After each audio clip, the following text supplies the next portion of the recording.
Investigators have been stumped for years to find out the identity of Apache Junction Jane Doe. So they reached out to me after the first story aired about a major breakthrough in the case, and genealogy and DNA were part of the process. We have developed a new lead. Corporal Marshall Harshman with the Apache Junction Police Department is excited about a new discovery. The department recently got new details in the 28-year mystery surrounding the case of Apache Junction Jane Doe. A man walking his dog found her body on a desolate dirt road on the morning of August 6, 1992. What we do know is that she was between 16 and 18 years old at the time of her death. She's also half black and Hispanic, and her body was in the desert for nearly 5 weeks. Through the assistance of the DNA Doe Project, we were able to identify someone that was a first or second cousin to our Jane Doe. Investigators were able to find the names of at least 3 blood relatives through genealogy, but detectives could only reach one of them. And that individual gave us the name of Bernard Lyon Newman. And that relative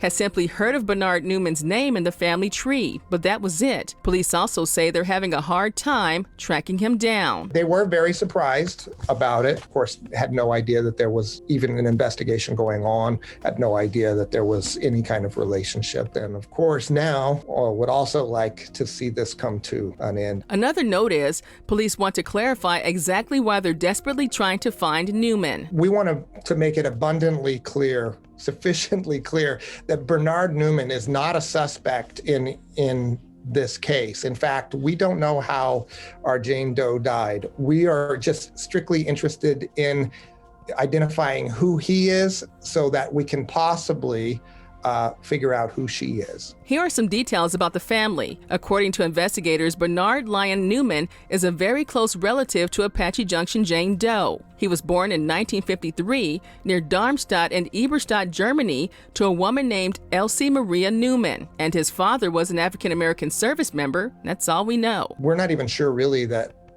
is his name. He may have been adopted. We know that somehow or another he was here in the United States at one point, but we don't know if he still has that name, Bernard Newman. As the case inches closer to being solved, you might have the missing piece that can finally give investigators what they need to name Apache Junction Jane Doe and give her a proper burial. We're told researchers were able to eliminate surnames from the list of possible relatives during the process. We're just hoping that somebody will recognize that name, maybe recognize the name of the town as part of their history, and be able to connect us to the right people so that we can finally put this to rest, figure out who our Jane Doe is. We have more details on past coverage of this case on KGUN9.com. Chandrea Thomas, KGUN9 on your side.